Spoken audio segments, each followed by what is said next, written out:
सत्यार्थ प्रकाश के एकादश समोल्लास की 8वीं कक्षा।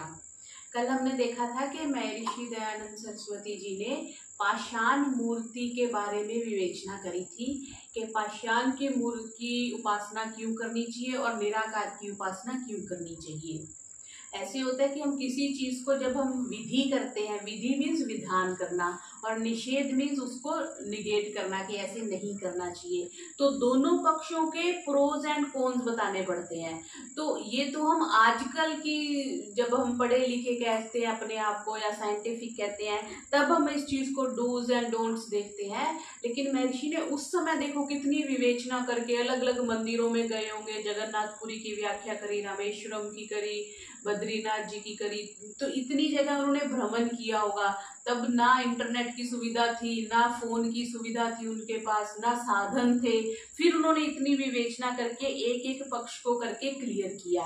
अब बहुत से लोग ये प्रश्न उठाते हैं कि हमें पता है परमात्मा निराकार है, निराकार की उपासना करनी चाहिए, लेकिन मन नहीं मानता, फिर भी वो मूर्ति पूजा करते हैं, घर में मंदिर भी होता है और व्यवस्थाएं भी हैं। तो एक दृष्टि से हम इसको ऐसे समझ सकते हैं कि अगर कोई विशेष स्थान घर में बनाया हुआ है तो वो स्वीकार्य है, बिकॉज एक जगह पे हम बैठ करके अपनी उपासना करते हैं, अपनी पूजा पाठ करते हैं, स्वीकार्य है। और दूसरा, क्योंकि मूर्ति पूजा के संस्कार बड़े जन्मों से बने हुए हैं, इसलिए वो एकदम से तो छूटेंगे नहीं। अब जो व्यक्ति 15-20 साल से अगर वो मदिरा पी रहा है, उसको एकदम से छोड़ दे तो वो नहीं छोड़ सकता, हाँ वो कम कर सकता है। तो वही बात है जो जिनका ये प्रश्न है कि हम मूर्ति पूजा हमें मालूम है, हमारे समाजी है, हमारा पिताजी भी आर्य समाजी थे, दादाजी भी थे, लेकिन हम मूर्ति पूजा भी करते हैं, तो वो उसको ऐसे समझा जा सकता है कि आपको ज्ञान हो गया, अब आप उसको धीरे धीरे कम करके निराकार की उपासना करें।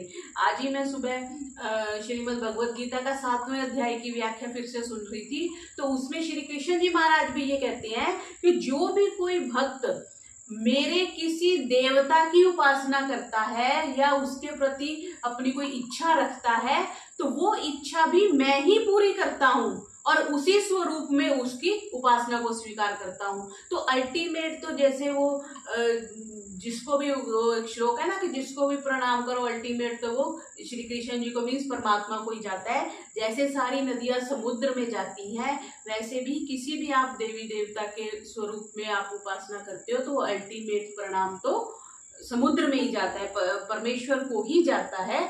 तो वो बात हमने कल देखी थी। फिर अंत में महर्षि ने श्रीमद् वाल्मीकि रामायण की उदाहरण देके बताया था कि श्री राम जी ने सिर्फ यही लिखा है कि जब वापिस आ रहे थे तो सीता माता को बोला कि हमने यहाँ पर सर्वत्र विभू देवों के देव महादेव परमात्मा की उपासना हमने यहाँ बैठकर की थी, लेकिन वहां वाल्मीकि रामायण में कहीं भी कि उन्होंने लिंग की स्थापना करी हो, उपासना करी हो, ऐसा नहीं मिलता। और श्रीमद् वाल्मीकि रामायण को ही हम प्रामाणिक मानते हैं। आज हम प्रारंभ कर रहे हैं, जो मेरे पास पुस्तक है उसमें 298 पृष्ठ से। तो कह रहे हैं कि प्रश्न किया जा रहा है, रंक है कालिया कांत को जिसने हुक्का पिलाया संत को। दक्षिण में एक कालिया कांत की मूर्ति है, वह अब तक हुक्का पिया करती है। जो मूर्ति पूजा झूठी हो तो यह चमत्कार भी झूठा हो जाए, ये प्रश्नकर्ता प्रश्न कर रहा है। तो महर्षि कह रहे हैं कि झूठी यह सब पोप लीला है, क्योंकि वह मूर्ति का मुख पोला होगा, उसका छिद्र पृष्ठ में निकल के भित्ति के पार दूसरे मकान में लग गया होगा। जब पुजारी हुक्का भरवा पेचवा लगा मुख में नली जमा के डालते होंगे तो दूसरा छिद्र नाक और मुख के साथ भी लगा होगा। उससे क्या होगा कि जब पीछे फूंके मार देता होगा तब नाक और मुख के छिद्रों से धुआं निकलता होगा। उस समय बहुत से मूढ़ों को धन आदि पदार्थों से लूटकर धन रहित करते होंगे। जैसे मैंने कल बात रखी थी कि श्री गणेश जी की मूर्ति दूध पी रही है, ये तो हमने भी अपने बचपन में देखा है कि ऐसा एक प्रचार चला था। तो ऐसी जो चीजें होती हैं वो उनका कोई आधार तो नहीं है ना, और साइंटिफिकली भी हम नहीं मानते। हम बाजार से ले आए, हम मूर्ति को दूध पिलाने का प्रयास करें तो वो नहीं पीती है। हाँ, अगर कुछ ड्राई होता है तो वो एब्जॉर्ब जरूर कर लेती है। अगर हम साइंस के प्रिंसिपल से भी तो देखें तो महर्षि अपने आप में एक बड़े परिपक्व साइंटिस्ट थे उस टाइम के। और तभी उन्होंने इतनी विवेचना करके इस चीज को लिख पाए। फिर कह रहे हैं देखो, डाकोर जी की मूर्ति द्वारिका से भगत के साथ चली आई, एक सवा रत्ती सोने में कई मन की मूर्ति तुल गई, क्या यह भी चमत्कार नहीं? कह रहे नहीं, वह भक्त मूर्ति को चोर ले आया होगा और सवा रत्ती के बराबर मूर्ति की तुलना किसी भंगड़ आदमी ने गप मारा होगा। क्योंकि जो भी हमारी बुद्धि सामने नहीं है, सृष्टि क्रम के अनुकूल नहीं है, जो वेद के अनुकूल नहीं है और जो हमारे ऋषि मुनियों के अनुकूल नहीं है, वो स्वीकार्य नहीं होती। फिर कह रहे देखो, सोमनाथ जी पृथ्वी से ऊपर रहता था, बड़ा चमत्कार था, क्या यह भी मिथ्या बात है? तो मैं जी कह रहे हाँ मिथ्या है। सुनो, ऊपर नीचे चुंबक पाषाण लगा रखे थे, उसके आकर्षण से वह मूर्ति अधर में खड़ी हुई थी। जब महमूद गजनवी आकर लड़ा तब यह चमत्कार हुआ कि उसका मंदिर तोड़ा गया और पुजारी भक्तों की दुर्दशा हो गई और लाखों फौज 10 सहस्र फौज से भाग गई। जो पोप पुजारी पुरुषचंद स्तुति प्रार्थना करते थे कि हे महादेव, इस म्लेच्छ को तू मार डाल, हमारी रक्षा कर, वे अपने चेले राजाओं को समझाते थे कि आप निश्चिंत रहिए, महादेव जी, भैरव जी अथवा वीरभद्र को भेज देंगे, वे सब मलेच्छों को मार डालेंगे, वो अंधा कर देंगे। अभी हमारा देवता प्रसिद्ध होता है। हनुमान, दुर्गा और भैरव ने स्वप्न दिया कि हम सब काम कर देंगे। वे बेचारे भोले राजा और क्षत्रिय पोपों के बहाने से विश्वास में रहे। कितने ही ज्योतिषी पोपों ने कहा कि अभी तुम्हारी चढ़ाई का मुहूर्त नहीं है। एक ने 8वां चंद्रमा बतलवाया, दूसरे ने योगिनी सामने दिखलवाई इत्यादि बहकावे में रहे। जब मलेच्छों की फौज ने आकर घेर लिया तब दुर्दशा से भागे कितने ही पोप पुजारी और उनके चेले पकड़े गए। पुजारियों ने यह भी हाथ जोड़ के कहा कि 3 करोड़ रुपया ले लो, मंदिर और मूर्ति मत तोड़ो। मुसलमानों ने कहा कि हम बुत परस्त नहीं किंतु बुत शिकन है, अर्थात मूर्ति पूजक नहीं किंतु मूर्ति भंजक हैं। झट और जाके मंदिर तोड़ दिया। जब ऊपर की छत टूटी तब चुंबक पाषाण पृथक होने से मूर्ति गिर पड़ी और जब मूर्ति तोड़ी तब सुनते हैं 18 करोड़ के रत्न निकले जिसको मोहम्मद गजनवी लूट के ले गया था। और जब पुजारी और पोपों पर कोड़ा पड़े तब रोने लगे, कहा कि कोष बतलाओ। मार के मारे झूठ बतला दिया। तब सारा कोष लूट मार कर पोप और उनके चेलों को गुलाम बनाया, पिसना पिसवाया, घास खुदवाया, मलमूत्र आदि उठवाया और चना खाने को दिए।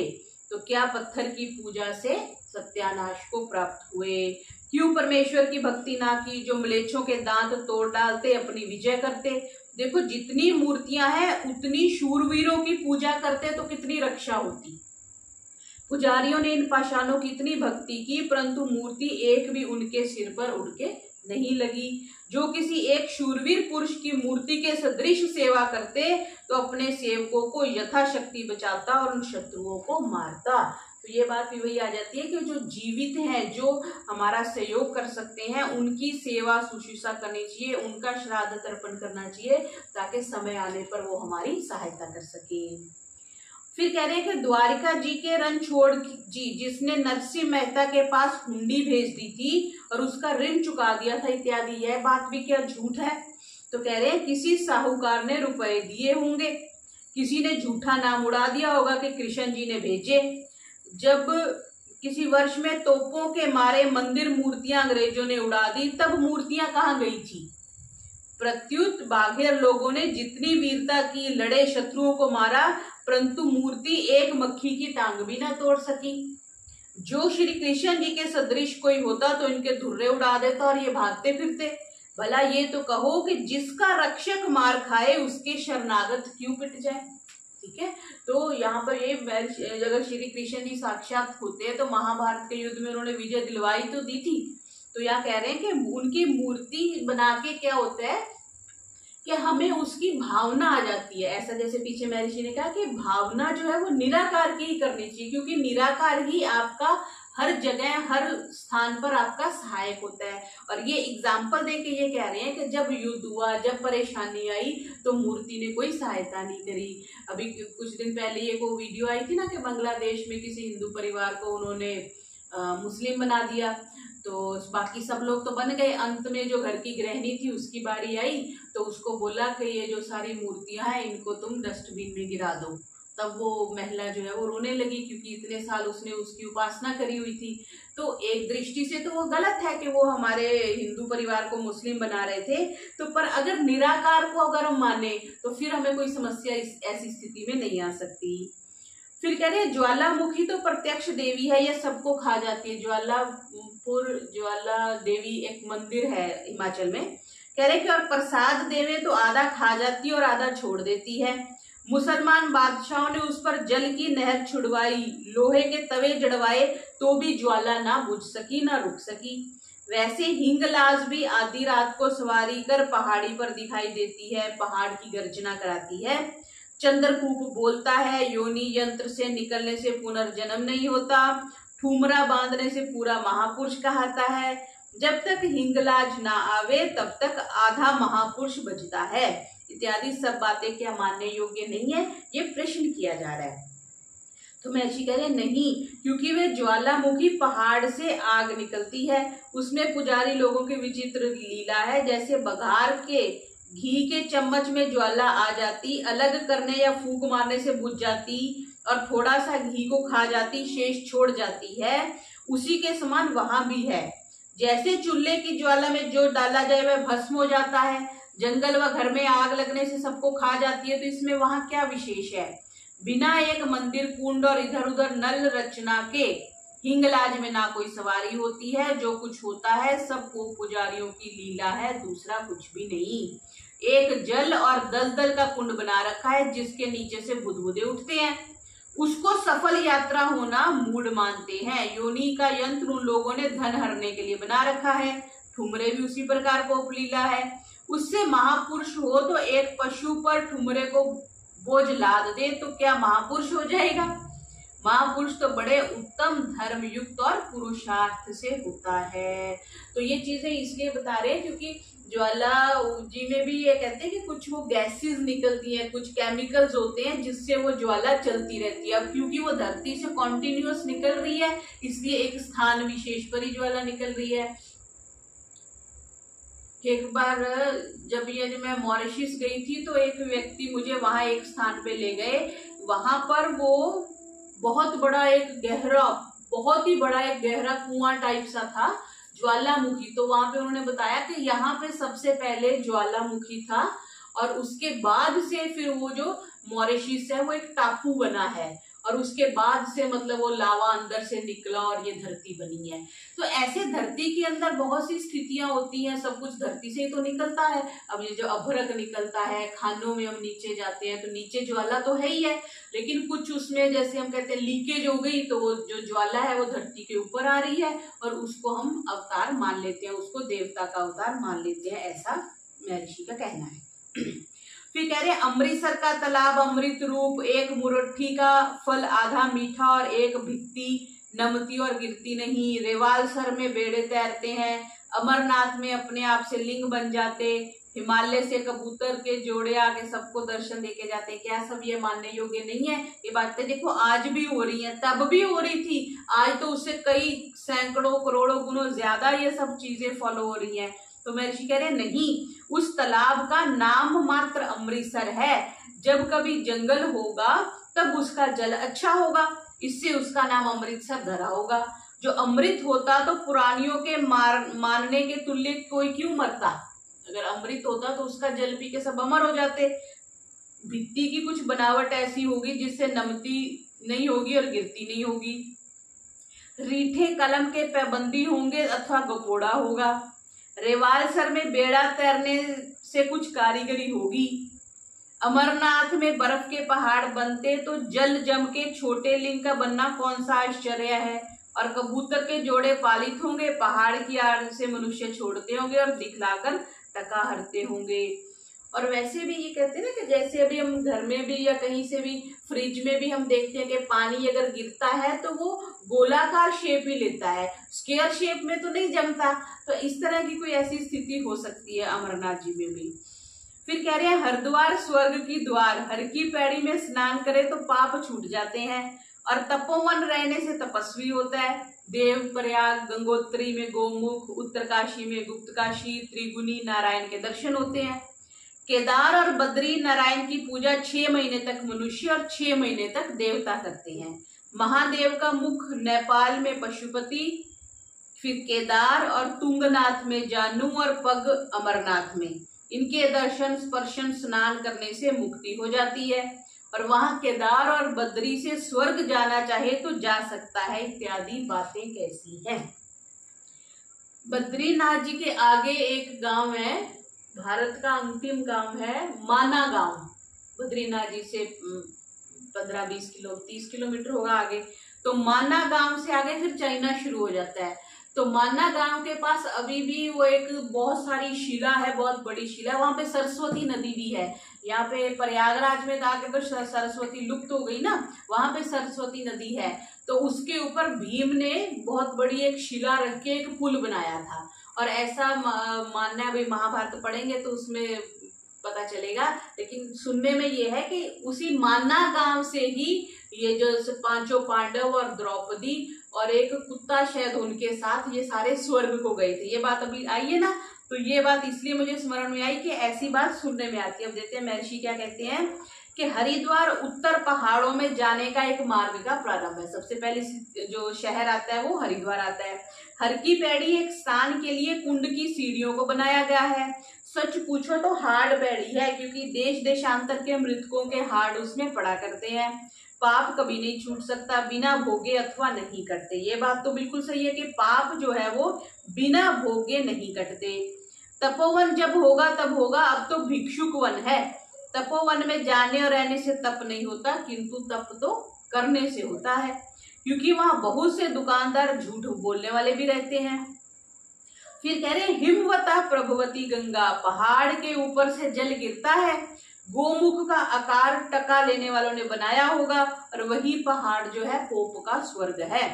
वहां उत्तर काशी आदि स्थान जो है ध्यानियों के लिए अच्छा। उत्तर काशी में बहुत आश्रम है, मैंने भी देखा है। बहुत शांत जगह है और बहुत थोड़ी मतलब पहाड़ी भी है और प्लेन भी है, जहाँ पे मतलब आश्रम बन सकते हैं, ऐसी स्थिति है। उत्तर काशी आदि स्थान ध्यानियों के लिए बहुत अच्छा है, परंतु दुकानदारी के लिए वहां भी दुकानदारी है। देव प्रयाग पुराणों के कपड़ों की लीला है, अर्थात जहां अलकनंदा और गंगा मिली है। अलकनंदा और भागीरथी शायद उसको बोलते हैं, फिर गंगा दो दिखते हैं, दोनों प्रकार का संगम ऐसे होते हैं, वो देव प्रयाग जगह है, इसलिए वहां देवता बसते हैं। ऐसे गपोड़े ना मारे तो वहां कौन जाए और टका कौन देवे। गुप्त काशी तो नहीं है, वह प्रसिद्ध काशी है। तीर युग की धुनी तो नहीं दिखती, परंतु पोपों की 10-20 पीढ़ी की होगी। जैसी खाखियों की धुनी पारसियों की अग्यारी सदैव जलती रहती है। तप्त कुंड भी पहाड़ों के भीतर गर्मी होती है, उस पर तप के जल आता है। उसके पास दूसरे कुंड में ऊपर का जल जहाँ गर्मी नहीं वहां आता है, इसमें ठंडा है। केदार का स्थान वह भूमि बहुत अच्छी है, परंतु वहां भी एक जमे हुए पत्थर पर पुजारी वो उनके चेलों ने मंदिर बना रखा है। वहां महंत पुजारी पंडे आंख के अंधे गांठ के पूरे से मार लेके विषयानंद करते हैं। वैसे ही बद्री नारायण में ठग विद्या वाले बहुत से बैठे हैं। रावल जी वहां के मुख्य हैं, उस समय रहे होंगे। एक स्त्री छोड़ अनेक स्त्री रखे बैठे हैं। पशुपति एक मंदिर और पंचमुखी मूर्ति का नाम धर रखा है। जब कोई ना पूछे तभी ऐसी लीला बलवती होती है, परंतु जैसे तीर्थ के लोग धूर्त धन हरे होते हैं, वैसे पहाड़ी लोग नहीं होते। पहाड़ी तो आज भी बड़े साधारण गिने जाते हैं। वहां की भूमि बड़ी रमणीय और पवित्र है। देखो ये भी महर्षि ने लिख दिया कि पहाड़ी लोग बड़े पवित्र होते हैं और वहां की भूमि भी बड़ी रमणीय और पवित्र है। फिर कह रहे हैं कि विंध्याचल में विंध्येश्वरी काली अष्टभुजा प्रत्यक्ष सत्य है। विंध्याचल विंध्येश्वरी ये मुझे लगता है शायद बनारस के पास है। विंध्येश्वरी 3 समय में 3 रूप बदलती है, उसके बाड़े में मक्खी एक भी नहीं होती। प्रयाग तीर्थराज वहां सिर मुंडाई सिद्धि, गंगा यमुना के संगम में स्नान करने से इच्छा सिद्धि होती है। वैसे ही अयोध्या कई बार उजड़कर सब बस्ती सहित स्वर्ग में चली गई। मथुरा सब तीर्थों से अधिक, वृंदावन लीला स्थान, गोवर्धन व्रज यात्रा बड़े भाग्य से होती है। सूर्य ग्रहण में कुरुक्षेत्र में लाखों मनुष्यों का मेला है। क्या ये सब बातें मिथ्या हैं? देखो आज भी ये सारी चीजें हो रही हैं और महर्षि पूछ रहे हैं, महर्षि से पूछा जा रहा है तो महर्षि उत्तर दे रहे हैं कि प्रत्यक्ष तो आंखों से तीनों मूर्तियां दिखती हैं कि पाषाण की मूर्तियां हैं। ये जो बता रहे हैं विंध्याचल में, ये मैंने भी देखा है। एक्चुअल में जो मैंने पिछले साल मैंने वहां देखा, जो अपनी प्रकृति के सत्व रजस तमस 3 है ना, वो मंदिर वहां बने हुए हैं। अब मंदिर क्यों बन गए वो पहले समझाने के लिए है, क्योंकि काशी जो है वो आदि नगरी कही जाती है, सबसे पहले या धरती का सबसे पुराना शहर काशी कही जाती है। तो वहां पर जैसे जो तमस है तो वहां पे काला है, रजस है तो रेड है, सत्व है तो वहां सफेद रंग की मूर्तियां कह लो, या मूर्ति नहीं कह सकते, एक राउंड सा कुछ बनाया हुआ है। तो ये मैंने ऐसा समझा कि ये प्रकृति को डेजिग्नेट करने के लिए ऐसे उन्होंने 3 मंदिर बनाए हुए हैं। तो उसी की बात कर रहे हैं। प्रत्यक्ष तो आंखों से 3 मूर्तियां दिखती हैं कि पाषाण की मूर्तियां हैं, और 3 काल में 3 प्रकार के रूप होने से पुजारी लोगों के वस्त्र आदि आभूषण पहनाने की चतुराई है। मक्खियां सहस्रों लाखों होती हैं, मैंने अपनी आंखों से देखा है, क्योंकि महर्षि काशी तो गए थे। प्रयाग में कोई नापित श्लोक बनाने हारा अथवा पोप जी को कुछ धन देकर मुंडन कराने का महात्म्य बनाया होगा। प्रयाग में स्नान करके स्वर्ग को जाता तो लौटकर घर में आता कोई भी नहीं दिखता, किंतु घर को तो सब आते हैं, सीधा स्वर्ग तो कोई नहीं जाता। अथवा जो कोई वहां डूब मरता तो उसका जीव भी आकाश में वायु के साथ घूमकर जन्म लेता होगा। तीर्थराज भी नाम टका लेने वालों ने धरा है। जड़ में राजा प्रजा भाव कभी नहीं हो सकता, जड़ में राजा या प्रजा भाव कभी नहीं हो सकता। यह बड़ी असंभव बात है कि अयोध्या नगरी कुत्ते गधे भंगी चमारी जजारू सहित 3 बार स्वर्ग में गई, ऐसा शायद कहते हैं। स्वर्ग में तो नहीं गई, वहीं की वहीं पड़ी है, परंतु पोप जी के मुख से गपोड़ों में अयोध्या स्वर्ग को उड़ गई। यह गपोड़ा शब्द रूप उड़ता फिरता है। ऐसे ही नैमिषारण्य आदि की भी पोप लीला जाननी। नैमिषारण्य भी लखनऊ के पास एक जगह पड़ती है, मैंने वो भी देखी है। वहां पे कुंड है, ऐसे सेंटर में एक सेंटर जगह है, उसके चारों तरफ जल है, और उस जल में लोग भ्रमण करते हैं। तो ऐसे भ्रमण करते हैं जैसे राउंड में, जैसे बच्चे वो कोकला छिपा के जो में खेलते थे ना, वैसे। तो जब वो उस पानी के अंदर चलते हैं, मतलब इतना पानी नहीं है कि हम उसमें तैरे या करें, चलते हैं, पैरों से चलते हैं, नीचे जमीन है, उसमें कहते हैं भ्रमण करने से ये जो आवागमन का चक्र समाप्त हो जाता है। और महर्षि व्यास ने वहां पर बैठ करके ग्रंथों की रचना करी थी, इसलिए नैमिषारण्य बड़ा एक प्रसिद्ध स्थान माना गया है। तो उसकी बात भी महर्षि ने लिखी है। फिर कह रहे मथुरा 3 लोकों से निराली तो नहीं, परंतु उसमें 3 जंतु बड़े लीलाधारी हैं, जिनके मारे जल स्थल और अंतरिक्ष में किसी को सुख मिलना कठिन है। एक चौबे ही जो स्नान करने जाए, अपना कर लेने को खड़े रहकर बकते रहते हैं, लाओ यजमान भांग मर्ची और लड्डू खावे पीवे, यजमान की जय जय मनावे। दूसरे जल में कछुए काट ही खाते हैं, जिनके मारे स्नान करना भी घाट पर कठिन पड़ता है। मथुरा की बात कर रहे हैं। तीसरे आकाश के ऊपर लाल मुख के बंदर पगड़ी टोपी गहने जूते तक भी ना छोड़े, काट खावे धक्का दे गिरा मार डाले। ये तीनों पोप और पोप जी के चेलों के पूजनीय हैं। मानो चना आदि अन्न, कछुए बंदरों को चना गुड़ आदि, चौबे को दक्षिणा और लड्डुओं से उनके सेवक की सेवा किया करते हैं। वृंदावन जब था तब था, अब तो वहां पर अजीब प्रकार की लीला फैल रही है। वैसे ही दीप मालिका का मेला गोवर्धन और व्रज यात्रा में भी पोपों की बन पड़ती है। कुरुक्षेत्र में भी वही जीविका की लीला समझ लो। इनमें जो कोई धार्मिक परोपकारी पुरुष है, इस पोप लीला से पृथक हो जाता है। ये तो बहुत से जो बड़े बड़े महात्मा हुए, वो भी अंत समय में तो वो ये सारे, क्योंकि ये जो प्रपंच फैलाया, ये कि कुछ ना कुछ तो धार्मिकता बनी रहे।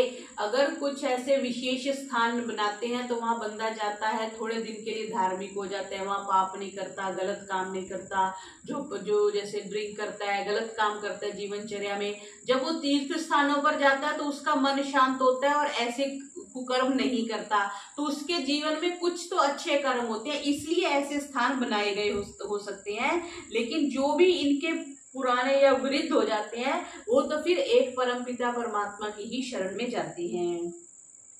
फिर कह रहे कि ये मूर्ति पूजा और तीर्थ सनातन से चले आते हैं, झूठ क्यों कर हो सकते हैं।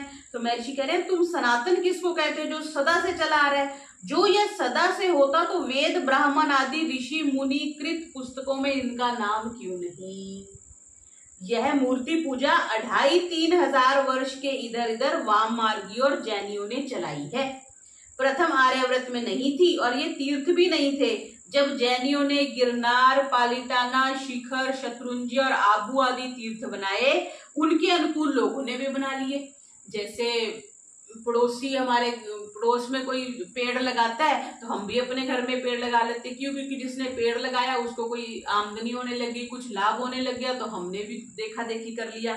तो जो कोई इनके आरंभ की परीक्षा करना चाहे तो वे पंडों की पुरानी से पुरानी बही और तांबे के पत्र आदि देख ले तो निश्चय हो जाएगा कि सब तीर्थ 500 अथवा 1 सहस्र वर्ष से इधर ही बने हैं। सहस्र वर्ष के उधर का लेख किसी के पास नहीं निकलता, इससे आधुनिक है। देखो महर्षि ने ये भी कोई विवेचना करी होगी ना, 1000 वर्ष से पूर्व कोई भी पर्चा नहीं लिखते। ये पंडे होते हैं ना, ये बद्रीनाथ जी, हरिद्वार ऐसे तीर्थों पे रहते हैं। अब जैसे लोग तीर्थ करने गए तो वहां पे अपना नाम, गोत्र, पिता का नाम ऐसे लिखवा लाते हैं। फिर वहां से देखते हैं तो वो बता देते हैं कि तुम्हारी दादाजी यहाँ आए थे, तुम्हारे परदादा आए थे, तुम्हारी 5वीं पीढ़ी में ये आया था, 6ठी पीढ़ी में ये व्यक्ति यहाँ आया था। तो इन पंडों के पास इतिहास रहता है हमारी पूरे परिवार का। और फिर जब ये बीच बीच में 6 महीने भ्रमण करते हैं तो यजमानों के घर जाते हैं तो देखते हैं आजकल, तो फिर अपनी वो बही खाते मेंटेन करते हैं। उसी की बात कर रहे हैं कि ये जो पंडे होते हैं जिनके पास अपने वो बहियां रहती हैं, वो बहियां जो है वो 1000 वर्ष से पुरानी नहीं है। अब 1000 वर्ष लगा लो, अगर 100 वर्ष की भी तब आयु रहती होगी तो 10 पीढ़ी हो गई। तो 10 पीढ़ी से पुराना उनके पास हिसाब नहीं है। 6 से 7 पीढ़ी तक का तो मैंने खुद देखा है कि इनके पास हिसाब रहता है। तो महर्षि ने उस टाइम बोला है कि 10 पीढ़ी से पुराना इनके पास हिसाब नहीं है, लेकिन हिसाब ये लोग रखते हैं। और जो तीर्थ में जाते थे तो वो लिखवाए जाते थे, आज हमारे पौत्र हो गया है, पौत्र के पौत्र हो गया है, तो उनके पास पूरी वंश परंपरा का रिकॉर्ड रहता है। फिर कह रहे जो जो तीर्थ और नाम का महात्म्य आदि, जैसे अन्य क्षेत्रे कृतम पापम काशी क्षेत्रे विनश्यति इत्यादि बातें सच्ची हैं या नहीं? तो कह रहे नहीं, क्योंकि जो पाप छूट जाते तो दरिद्रों को धन, राजपाट, अंधों को आंखें मिल जाती, कोड़ियों का कोड़ आदि छूट जाता है, ऐसा नहीं होता। इसलिए पाप और पुण्य किसी का नहीं छूटता, ये तो भोगना ही पड़ता है। नहीं तो सारे जितने काशी में रहते हैं वो सारे अच्छे हो जाते, उनके पाप धुल जाते। तो फिर आगे श्लोक दे रहे हैं, उसके लिए प्रश्न कर रहे हैं। गंगा गंगे तीयो भूर्यात् यो जानानां शतैरपि मुच्यते सर्व पापेभ्यो विष्णुलोकम सगच्छति इत्यादि श्लोक पोप पुराण के हैं, जो सैकड़ों सहस्त्रों कोश दूर से भी गंगा गंगा कहे तो उसके पाप नष्ट होके वह विष्णु लोक अर्थात बैकुंठ को जाता है। हरि इन 2 अक्षरों का नाम उच्चारण सब पाप को हर लेता है। वैसे ही राम, कृष्ण, शिव, भगवती आदि नामों का महात्म्य है। और जो मनुष्य प्रातः काल में शिव अर्थात लिंग व उसकी मूर्ति का दर्शन करे तो रात्रि में किया हुआ, मध्याह्न में दर्शन से जन्म भर का और सायंकाल में दर्शन करने से 7 जन्मों का पाप छूट जाता है। यह दर्शन का महात्म्य है। झूठ हो जाएगा क्या? ये भी प्रश्न किया जा रहा है। तो महर्षि कह रहे हैं मिथ्या होने में क्या शंका, क्योंकि गंगा गंगा व हरे राम, कृष्ण, नारायण, शिव, भगवती नाम स्मरण से पाप जो है कभी नहीं छूटता। जो छूटे तो दुखी कोई ना रहे और पाप करने से भी कोई ना डरे। जैसे आजकल पोप लीला में पाप बढ़कर हो रहे हैं। मूढ़ों को विश्वास है कि हम पाप कर नाम स्मरण और तीर्थ यात्रा करेंगे तो पापों की निवृत्ति हो जाएगी। इस विश्वास पर पाप करके इस लोक और परलोक का नाश करते हैं, पर किया हुआ पाप तो भोगना ही पड़ता है। और ये तो हमने देखा ही है कि किया हुआ पाप अवश्य में भोक्तव्यम। कृतम कर्म शुभम अशुभ, शुभ कर दिए तो भी भोगने पड़ेंगे, अशुभ कर दिए तो भी भोगने पड़ेंगे। इसलिए समय के साथ क्या होना चाहिए जी? निष्काम कर्मी बन जाना चाहिए। पहले तो शुभ कर्म करने, बुरे कर्म कर रहे हैं तो बुरे कर्म छोड़ के शुभ कर्म करने चाहिए। फिर जब थोड़ी समझ आ जाए, जैसे अब हमें बहुत चीजें अब समझ में आ रही है, जब समझ आनी शुरू हो जाए तो शुभ कर्म भी छोड़ करके निष्काम कर्म करने चाहिए, ताकि क्योंकि शुभ कर्म करेंगे तो भी जन्म लेना पड़ेगा, अशुभ करेंगे तो भी जन्म लेना पड़ेगा। हमारा टारगेट क्या है, हम क्या चाहते हैं, तो उसके अनुसार हमें कर्म करने चाहिए। तो आज का समय हो गया, आज का पाठ इतना ही रखते हैं। ओम ओम